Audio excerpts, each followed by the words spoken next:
بسم الله الرحمن الرحيم أفلا ينظرون إلى الإبل كيف خلقت وإلى السماء كيف رفعت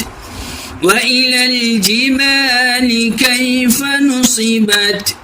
وإلى الأرض كيف سطحت فذكر إنما أنت مذكر لست عليهم بمسيطر إلا من تولى وكفر